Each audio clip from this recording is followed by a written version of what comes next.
All right, welcome everyone to an episode of Tectonic Takes. It's not Favi today, guys. He's been the one that's been mostly doing the interviews, but you got Will today and another special guest. Of course, that's what Tectonic does. We bring guests on. It's their second time interview. I'm excited to have the radio announcer. You hear his voice on the radio for the Earthquakes. Ted Ramey, excuse me. What's going on, man? How's it going? I'm good, man. I'm just getting stoked for the start of a Major League Soccer season. It's been way too long. And, we still got a ways to go. What's today, March 9th, and we got to go till the 17th of April. So we're getting there, man. I'm ready. I'm ready. It's been far too long since we've had some Earthquake soccer. And I know that, the final wasn't that long ago in the MLS Cup and stuff, but still, we need this, man. I need some Quake soccer back in my life. Right, of course. I mean, especially with what happened against Kansas City, like an exciting game, but obviously, Quakes fell short. But, I mean, nevertheless, at least we knowing we're having a season. That was a big little scare in the beginning. I mean, what did you think? Like, were we going to have a season? Was that ever a doubt in your mind? I think that with the CBA discussions and everything, they were going to do the posturing that both sides normally do. I felt that they would eventually come to some sort of resolution. And, I think that, I'm always going to side with the players. I'm in a union as well. And, I grew up the son of a dad in the union. So, I side with the players, but I also understand like this was a complicated issue.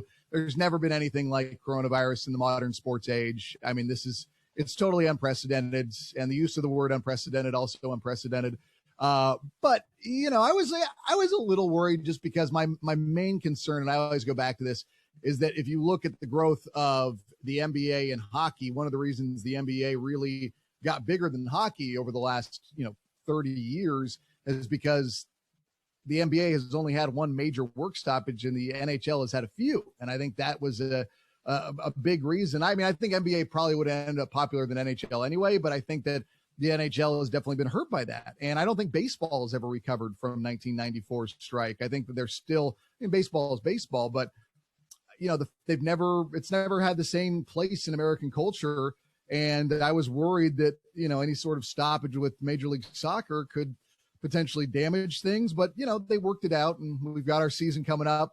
So I'm happy. And, the important thing is that, these guys, A, get paid and then B, continue to get paid because, it's not like the NBA where, if they miss some time, it's not that big of a deal. For Major League Soccer, the salaries are not anywhere near that level yet. So it's a different conversation for the players. Totally.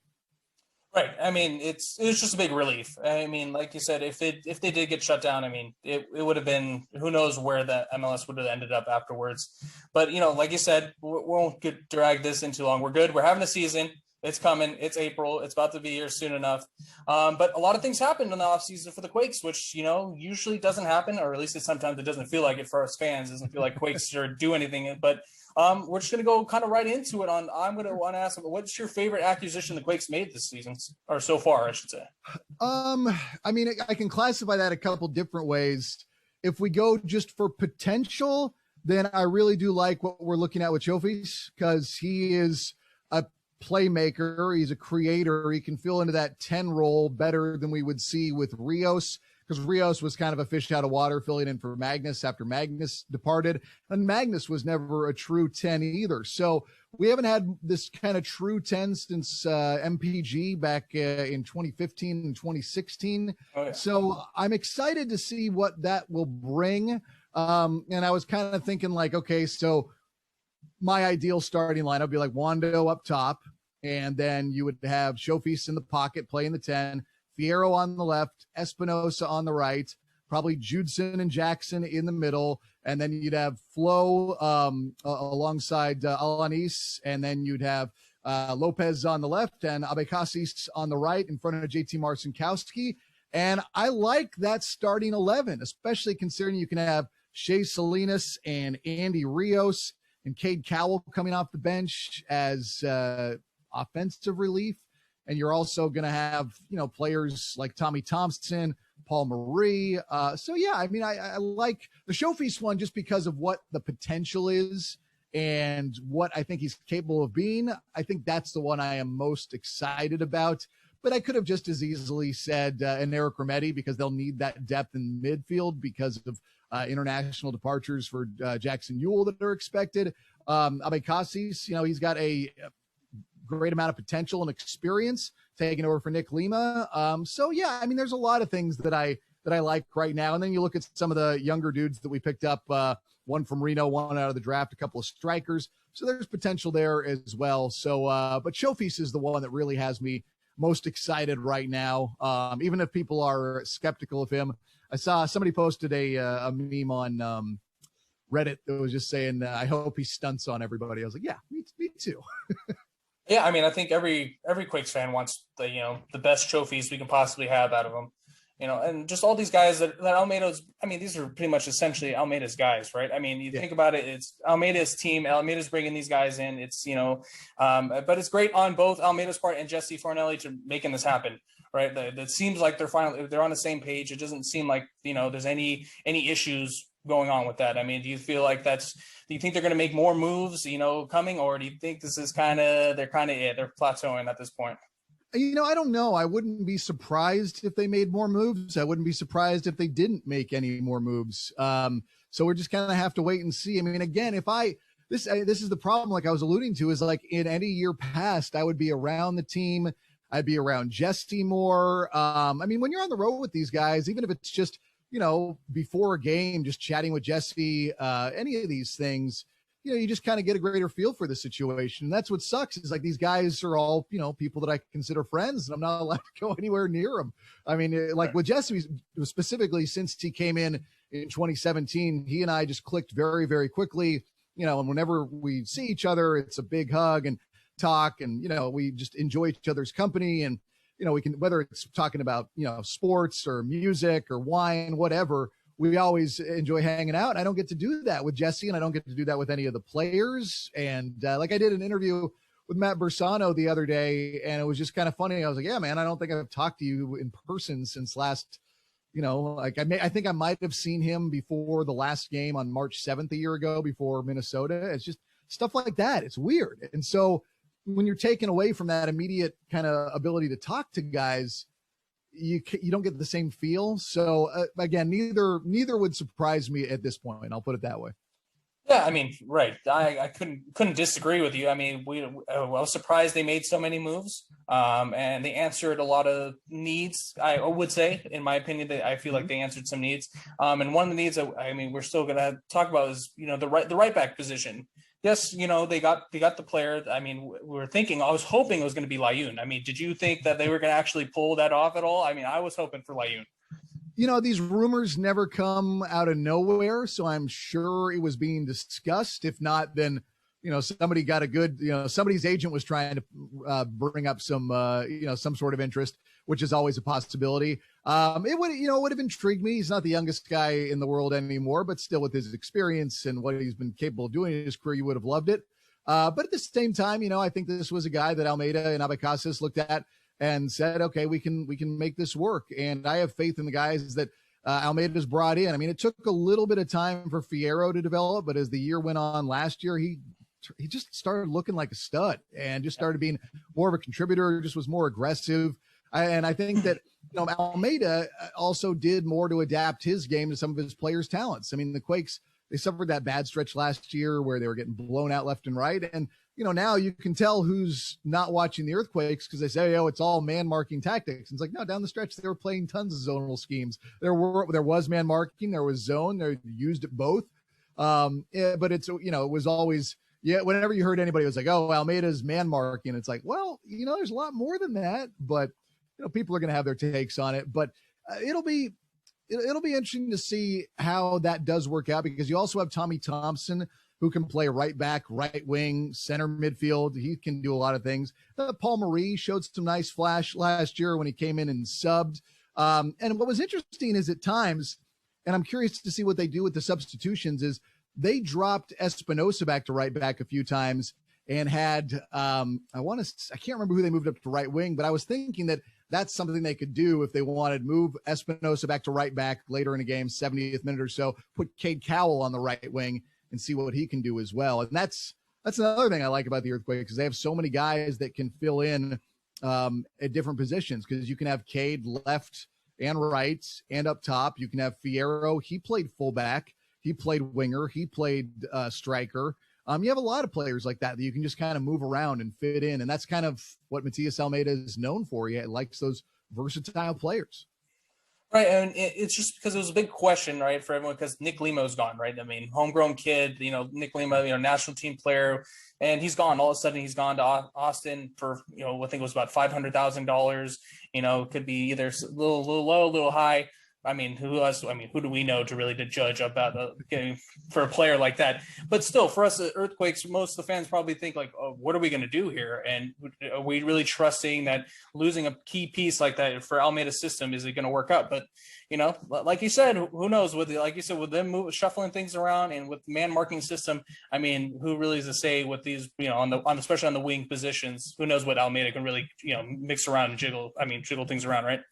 Yeah, I mean, he has the ability, he has the vision to know what he wants to do, and I think they have options, and I like that. Another guy you look at is Saeed Haji as well, because I want to say that he played some wing and some right back when he had his first substitute positions as well. You have Shea Salinas. You can put him at winger. You can put him at fullback. He's played both. He's gotten much better at fullback than he was back in 2017 when he first had his first looks at the left back position. But they have options, and I think that's what Matias Almeida wants. And I think that he'll let guys compete, and he seems to always, like last year, he made the switch to put Lima back at the right back position because they wanted to shut down guys like Pavone, for instance. And you look at just a couple of the other attackers they had to shut down. It made sense for them to make changes. So I think Almeida, a lot of people view him as this rigid man marking, do only what he wants to do. But it seems like the more he's learned about Major League Soccer, the more flexible he's become, and the more he's been able to make things work within his system. Right. And now, so with all these changes, do you feel like this team is more talented than last year's team, or do you feel, what do you feel about the difference between these two teams?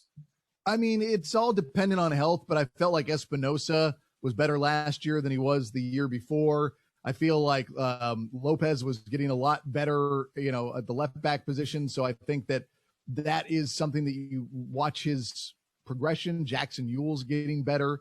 I don't think Wando is really going to slow down that much. And if he was right here, I would tell him straight to his face. I don't think that he could physically get much slower. And that's, just because he's not a fast man. And I'm sure he'll be the first to admit that. But a man still knows how to score. I expect Wando in a 34 game schedule to score at least 10 goals. And I wouldn't be surprised if he had 15, 18, maybe even 20. This is not going to be outside the realm of possibility. Shea Salinas has shown that he is very, very effective within Matias Almeida's system. He's had great seasons the last 2 years with Almeida. And again, you look at the continued advancement of players, again, like a Cade Cowell, or you look at what you can maybe do with a Kakanovich or Williamson, two of those new guys, and Showfees. I mean, I like to think that the more players that Almeida gets to fit his style, the better the Earthquakes will become. But of course, now we got to play these games. It's one thing for me to prognosticate; it's another thing for it to actually occur in person. Yeah, I mean, it's like you said, it's really hard to see. But like you said, the Quakes and certain players definitely last year just took a big stride forward on their play. I mean, Espinosa is just, crazy out there. He's the one making the plays for the Quakes, and he's going to be the one that's going to be helping Wando get those 15 to 20 goals, like you're saying. I mean, that's pretty big. Wando, thinking about getting 20 goal season. I mean, it just, yeah. But like you said, Lopez too. I mean, who would have thought? I mean, I mean, for being, I feel like, because you don't hear so much like Quakes media, people talking about a player really doing so well or doing well in training and all these things, and then just to see it instead, just in person, or not in person since we couldn't go to the games, but through video, watching him just go well, scoring goals, doing all these things to be solidifying himself as the left back position. I mean, it's really hard to not see that. Yeah, I mean, the way he came on last year, because I think he had appendicitis. I'm trying to think. I know somebody else. It was Fuentes who broke his collarbone, and it was Lopez who had the appendicitis. But both of them kind of happened around the same time. And he came back from that, and he was just a stud. He had a couple of just unbelievable goals. Just showed off a big leg, and just you love to see that development, especially for such a young guy. And he's another guy with versatility. Before he came to the Quakes, he was playing winger as well. So yeah, I mean, you look at continued progression of these young guys. That's a big part of what the Earthquakes are trying to do. And I don't know if you saw the release earlier today, but a bunch of the academy members are going with the Quakes to Santa Barbara for their training camp. So you're going to get, just a great experience for a lot of these younger dudes to go and train with the first team while they get ready for Major League Soccer season. And this is punishing conditioning that Almeida has these guys go through. So I think that's going to be a good experience for all those academy dudes and allow them to hopefully, really judge their game and see what they need to work on and really see what it takes to be a professional soccer player. Yeah, no, I didn't see that, but I mean, they're going to Santa Barbara. Hopefully they enjoy themselves a little bit right by the beach, probably having a good old time. Makes me think of my buddy that lives right upstairs from me in our apartment complex that went to UCSB. So yeah, I mean, but I mean, that's great. Of course. That's always great news to have these academy players go and, be with this, this training camp. Obviously, it's just different with all this COVID stuff. It's different. I mean, I don't know if Quakes normally go to Santa Barbara. And now I feel like I'm really behind if they always go to Santa Barbara. No, they actually, with Almeida, the last 2 years, they've gone to Cancun. So I think that this is another place where they can go and run on the beach, because that's a big thing that he does, is running on sand for the conditioning purposes, which, dude, I don't know if you ever jogged on sand. That's brutal. I can't imagine doing like running conditioning workouts. I guess you walk with him 2 weeks, your calves, you'll all look like Nick Lima's legs. So yeah, I mean, running sounds already hard enough, but now to go run in sand, that's definitely no fun. And especially in Santa Barbara, they might get a little bit of tar on their feet. If you know about Santa Barbara beaches, they definitely have a little tar there, so they'll have to deal with that as well. So thinking about the other players, but like we talked about Eric. Don't mess up his name. Remedy, right? I think it's Remedy.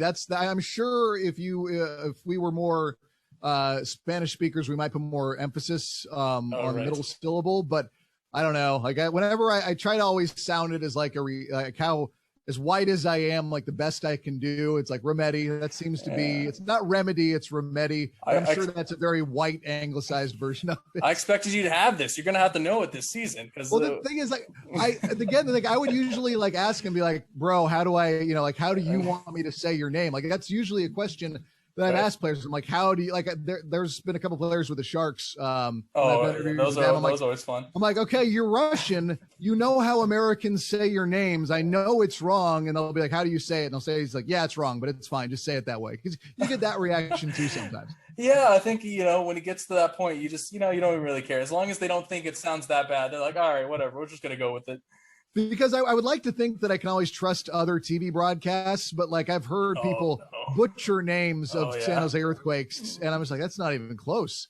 So, like hopefully I'll be able to, somebody will be a go-between that I can talk to on the phone and be like, can you have him talk into your phone and tell me how your name is pronounced? But no, I am excited for him, man. I mean, I liked him with Atlanta.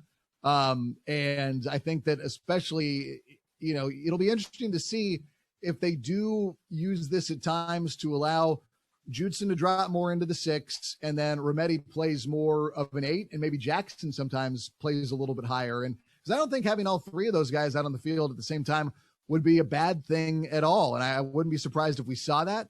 I'll be curious to see how the rotation does work. And I think that was one thing that the Earthquakes needed last year, was more depth at that midfield. And that's no knock on any of the other Earthquakes midfielders. But I mean, you can't be expecting, Gilbert Fuentes to be ready to take that next step when he's still so relatively young. It's just kind of what what the Earthquakes are working with, and having more depth at that midfield, I think will be a big boost to their defense and more squad rotation for Almeida, because even if he has used more zonal tactics, it's tiring regardless. You need to have more of that squad rotation. Yeah. What I was going to lead to that question was, before we try to enunciate his name, was with Jackson probably going to be gone playing for the U23 team. I mean, how much are we going to put pressure on expecting Remedi to have, quality outings because, Jackson's going to be gone, and hopefully with Jackson being gone, what would this team really look like? And hopefully it doesn't, go down, turn southwards. Yeah. I mean, I think with Remedi, you're just expecting him to step in and, he's been a starter in Major League Soccer before. He had a lot of experience with Atlanta. There should be no, he's not Jackson Ewell, and I wouldn't expect him to be Jackson Ewell, nor would I expect Jackson Ewell to be Remedi. But I think that you just have to look at him as a capable player who can come in there and be a boss in the midfield and work well with Judson. And I think that that's one of the reasons they got him, is he was an immediate player that they could plug and play with. And I think that that's, there wasn't a whole lot of development. There wasn't a learning curve. I think that there was a steep learning curve for guys like Rios and Fierro and some of the other players, because they come into Major League Soccer and it's a lot to take in. Even Vaco, it took him a little bit to get going in Major League Soccer. He scored in his first game, but then, he kind of had to figure things out. So I think that with Remedi, you had a guy who, again, was just plug and play, and that he'd be ready to go when his name was called. Yeah. And then you said before about Almeida with possibly seeing all three out there. I mean, when it comes to Almeida, when it comes to subs, he's going to put whoever he feels at the moment. If you think whatever's going on in his mind, he's going to put somebody out there. You definitely probably saw some subs this last season who were questioning, where is he playing? Why is he out there? You probably got that they're going through your mind a couple of different times. Yeah. Because you are so used to seeing a game where a coach chases the points. And that's not just with the Earthquakes, but all over Major League Soccer. And it'd be a tie game and he'd be throwing on attackers. And it's what? It's different, because a lot of, especially the American coaches in Major League Soccer, it's play for the points. Don't go for the win. See if you can maybe eke out, a last second goal, something like that. But if it's a 1-1 game or a 2-2 game or a 0-0 game, in the 78th minute, you're usually seeing on another defensive midfielder, or you're seeing another center back or something to that extent. And Almeida is throwing out there, he's subbing on Vaco and Husin and whoever else it's going to be. He just does it a little bit differently. And I appreciate it because it's more entertaining.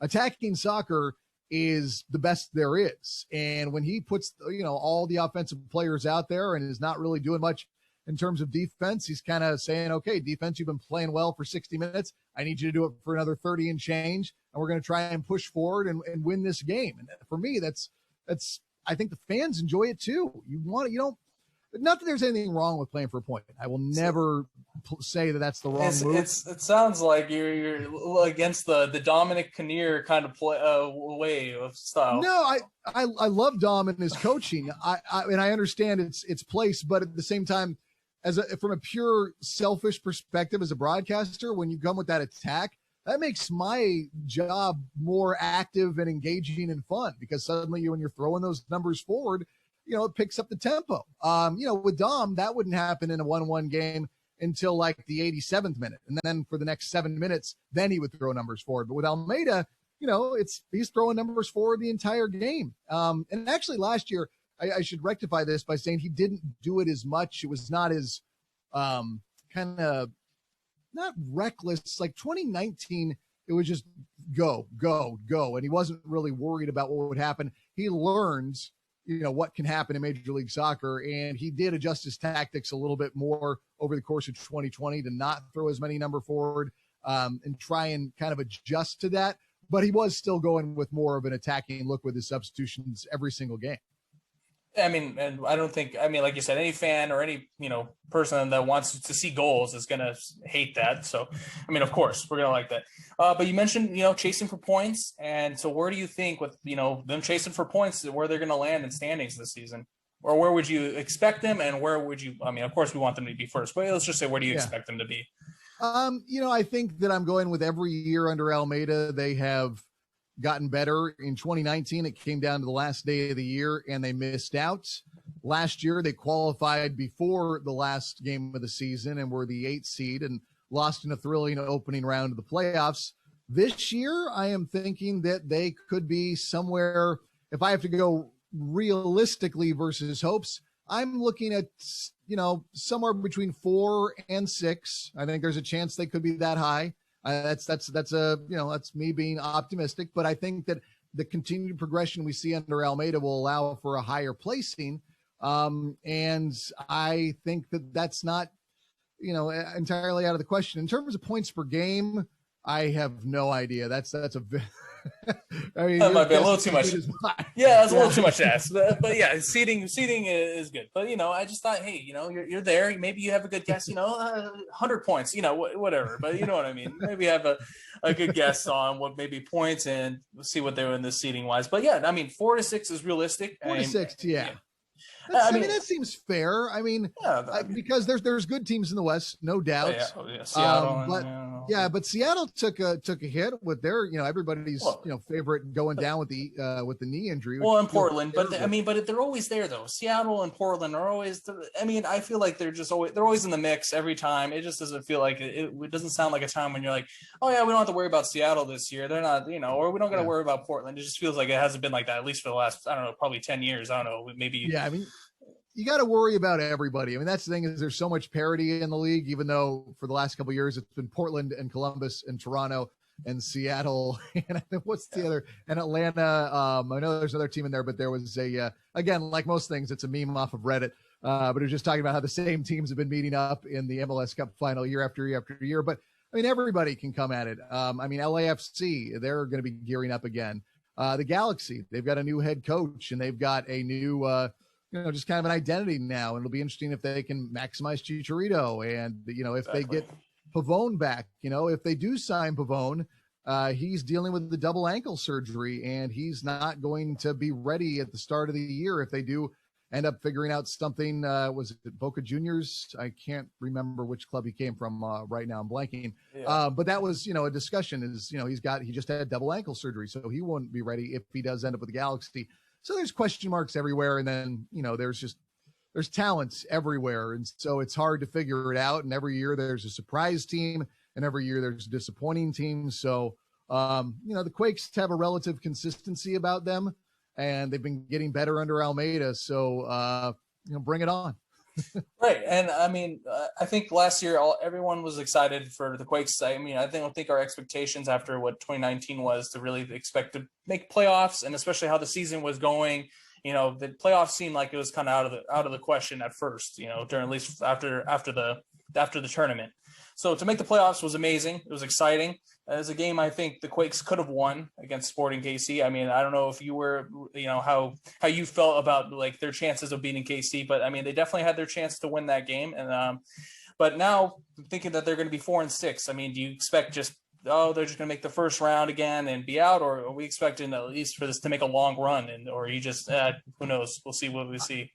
I go with my continued vein of improvement under Almeida. If year 1 was no playoffs, year 2 was first round of the playoffs, year 3 should be second round of the playoffs. And I think that's kind of how they should all view it. And I think they should want to go farther than that. So I'm viewing at least the second round of the playoffs as my level of expectation. We'll have to wait and see, obviously, but I think that the Quakes have I think that they're a team that people like to sleep on, and I think that they don't recognize always the talent that's here. I think a big boost for this team in terms of points per game, which is something I can't give you a number on, but not a dig at Vega, but I think last year it became clear that it's JT Marcinkowski's time. And Marcinkowski is going to miss some time with the U23s, obviously, but I think that if he is more often than not your guy, I think that'll help things out because Marcinkowski is a high-level talent, and he's great between the sticks. He's younger. He's coming into the prime of his career. And I think that when he came in between the sticks last year, it settled things down. And that's going to be another boost for the Quakes last year that, maybe if that move had happened earlier, and that's, you never know when the right time is to make the change. It's hard for a coach because you don't, what if it's the wrong move? And then you have to go turn back to the guy whose confidence you just shattered. That's what, one of the reasons why the coaches get the big money is because they have to make these difficult decisions that have impacts on their players. But, Marcinkowski is the man between the sticks. I think that helps the Quakes. And then again, the continued evolution of a guy like Cade Cowell. He scored 1 goal last year and had a couple of assists. I'm expecting more from him this year. And, he's a physical freak. And I think that him continuing his evolution as a player, I think you're going to see a better version of Fierro. I think you're going to see a better version of Rios. I am very excited about Chofis. Espinoza, I'm very excited for more of him. He keeps on getting better year after year.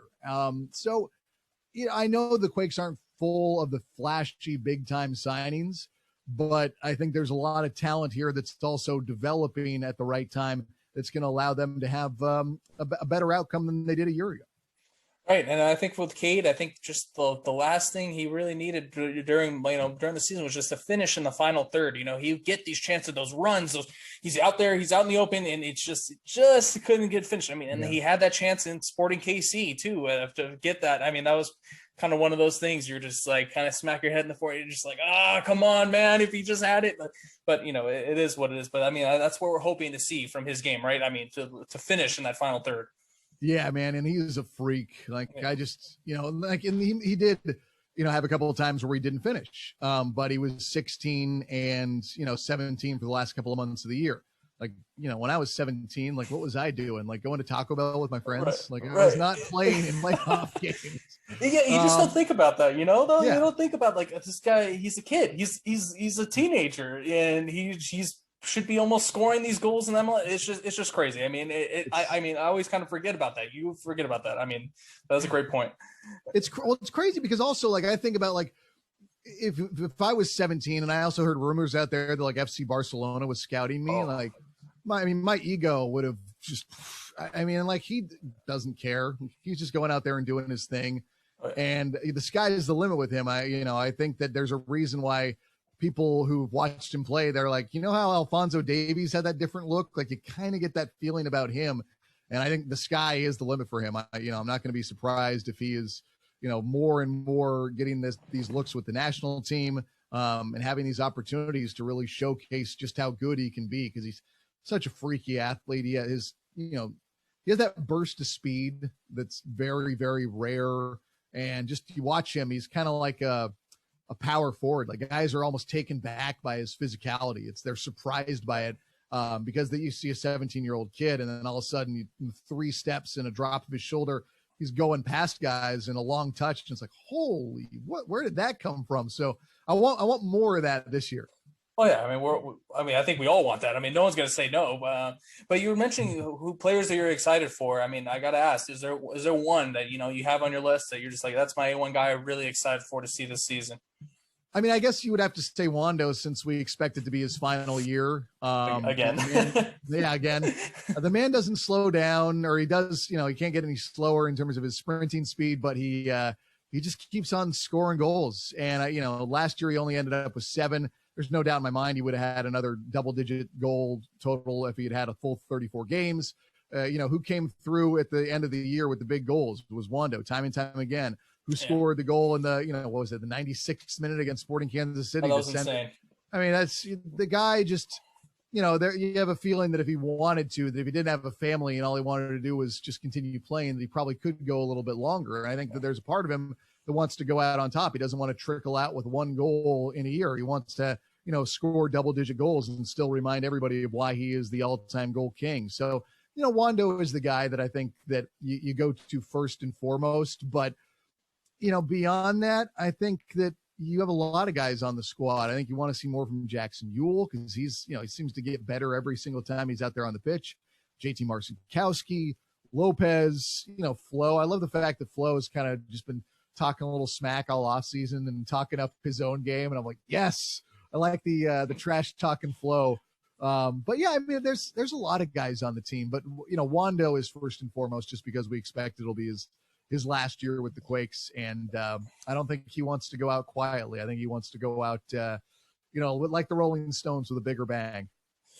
Yeah, I mean, I don't want him to be like a Joe Thornton or a Patty Marlowe. Like, I to compare him to the San Jose Sharks. I mean, players that have been with this team for so long and doing such great things and just falling just short of winning, a championship. I mean, it's got to get done this year. I know it's so much pressure to put on this team, but this is what we want. We don't want Wando to go out quietly, and I mean, we're just hoping they can get it done, and especially with how Almeida is bringing everyone together.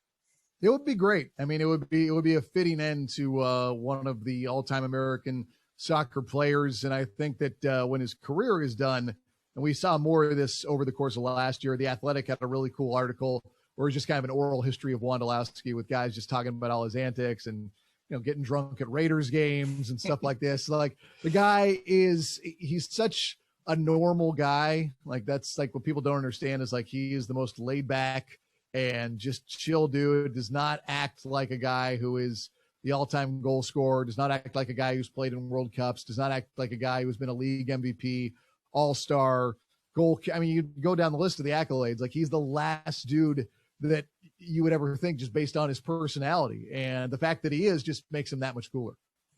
Yeah, I mean, this is the guy we've seen go. He goes party with the ultras after being suspended for a game, right? I mean, what player? I mean, I don't know. I haven't seen any other player go do that. Take off his shirt with the fans, jumping around with them, waving his shirt, going crazy. I mean, I don't. You don't see that often. I don't think you're ever. I can't think of an instance. Yeah. So I mean, that's the type of player that he's so devoted to the city and just the Bay Area.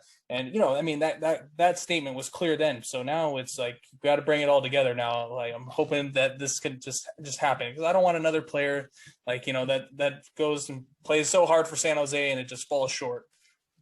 Yeah. I mean, you hope that everything goes right, that you can get kind of some of that magic that you saw in 2012 and kind of turn into something different this year. And if anybody can make that happen beyond Chris Wondolowski, it's Matias Almeida. I mean, the guy just he's different. The comparison that I've made for Almeida, and it's limited because my Spanish is limited, and which is like, dude, I used to live in San Diego and my Spanish was like conversational, and now it's just abysmal. It's sad. And like, especially now with like a Spanish speaking coach and coaching staff, and the read I get from him is very similar to Jim Harbaugh, is that guys want to win for him, that he's kind of a nut in a good way, and it's an endearing way. And I think that guys want to play for him, and he finds different ways of motivating guys, finds different ways to get high-level play out of guys, because that's what the best coaches do. They put their players in a position to succeed, and that's what Jim Harbaugh did. That's why you saw him resurrect Alex Smith's career and, turned other 49ers team that went from, they were like 8-8 and made them 13-3 and took them to the NFC Championship game in 1 year and had them much, much better. Matias Almeida took a worst ever team in the franchise in 2018 and then has made them better each passing year that he's had. And obviously the international soccer market comparing player acquisition to the NFL, you can't even make it. No. It's like, you can't really make that. No, you can't do that. But the fact of the matter is it seems like he's maximizing guys. Like Jackson Ewell went from, well, that guy's a nice passer to, now he's on the national team. And you look at what he's been able to do with Lopez. You look at what he's been able to do with, an Espinosa. You look at what he's been able to do with, in short time, Cade Cowell. So, if there's anybody that can do this, I feel like it is Matias Almeida, and it's going to be a fun ride. Yeah, it definitely is. And then we were talking about who you're excited for, all these players, but who was talking about that someone didn't have a great season last year that were really, you want, like, comeback kind of player? I don't know who would kind of fill in that role. I would be thinking like Alanis, like, a guy that was injured, didn't have some great games. I mean, he did have, he did come back a little bit after finally injured, but something like that. Yeah. I mean, I think for him, you look at, he stepped up in some big moments, and even though he did have the knee injury and was out for a little bit, but like you look at the, big points on the first day of the year by earning the tie against Toronto FC. And then, was good down the stretch. There wasn't anybody last year that I thought that was particularly just out of their element or having a terrible year. I mean, I think Rios was often a point of, polarization for Quakes fans, but my reaction was always like, he's not a 10. That's not his specific position. Like he's just up and down, It was just like Rios is doing well and then he's not. And then, it was just up and down for him. Yeah. I mean, it was kind of like how I felt about Magnus before. It's like he was an inverted winger and then he started playing at 10 and people didn't like him because he said he wasn't that pacey. And I was like, well, except the ball moves forward when he gets at his feet and he finds guys, he rewards off ball movement. And he was a polarizing figure. And he was, having a nice year before he transferred back to Sweden. But I guess Rios will be the guy that if he gets more opportunity to play his natural, position up top as opposed to being in the pocket, I think I would like to see a little bit more from him. But I didn't think that he had a poor season per se. I think he was just playing a little bit out of position, which to his credit, a lot of guys don't want to do that. They don't want to be put in a position where they feel they're not their best. But he took one for the team, so to speak. Yeah. Yeah, it definitely is. I mean, definitely, I could agree. There's definitely players that we couldn't really say that, he had a bad season. I mean, I guess maybe we can also kind of say Daniel Vega, maybe, because we are going to see him start probably some more games this season. So a guy that, obviously, lost his starting job, who can really try to prove himself again this coming season with Marcin Gowski being out. I don't know how you feel about that one. Yeah, I mean, I think that with Vega, he also was on he was the guy that was out there when the training was most impacted by the wildfires. And it's something I actually talked to Matt Bersano about, just like how, the team, it was very, very hard to prepare and it was not normal. And I think that the change also coincided with the team being able to return to more normal training conditions because the smoke was, out of control. And I think that made it worse for Vega than it maybe otherwise would have been. But I think Vega has had some very, very nice performances with the Earthquakes. And I don't, I expect him as a professional to come out there and, have good games when he does come in. I think people are always very quick to look at the goalie in any given situation, but like the game against Seattle in which they lost 7-1, that wasn't on him. I mean, like he was not the problem that game. He was put in awful positions. The problem is, and this is what happens by working with Joe Cannon, a goalkeeper for, the better part of the last decade, is you understand like the camera might always pan in on the goalie after a goal is scored as they squirt the water bottle or chuck it at the ground or scream at somebody.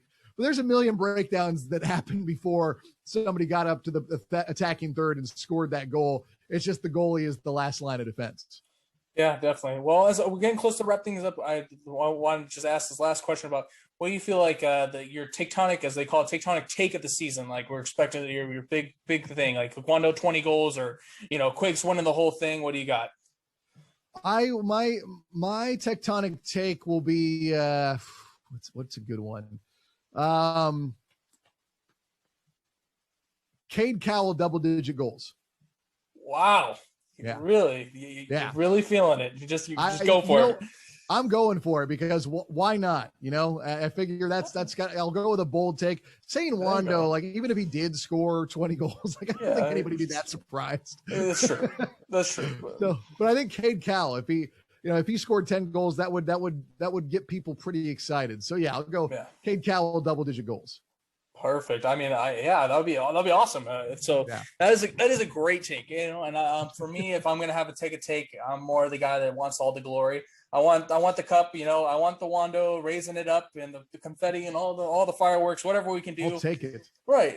But at least the good news on the other side, though, before we end this, is that you are gonna at least try to have some interaction soon because the fans are going to start. A little bit of fans are starting to come, so at least we'll know that we'll have fans for the games. I mean, it's going to be much more exciting for you this season at least.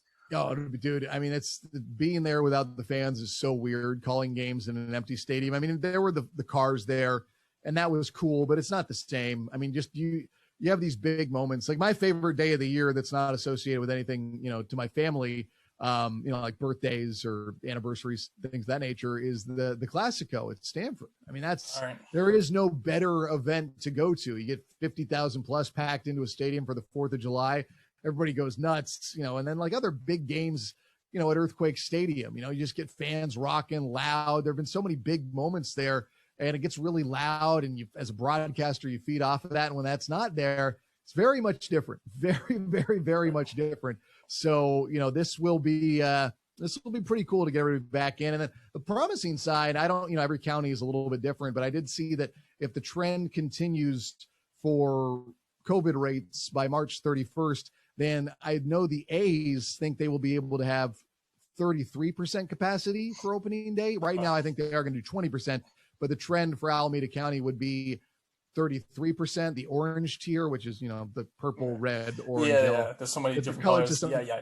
And the numbers that I was looking at are, I don't know what the county of Santa Clara is going to do, but I think it could be pretty similar. So hopefully that just means we'll be returning to having more fans in stadium and everybody getting vaccinated and getting back out there, because that's what we want. We want people out there, just being able to go and buy a beer and stand out there and cheer on the Quakes. It's it's my favorite place in the world to go to, is be at Earthquake Stadium for a game. And it's not that it wasn't last year, but it was not at all the same without the fans.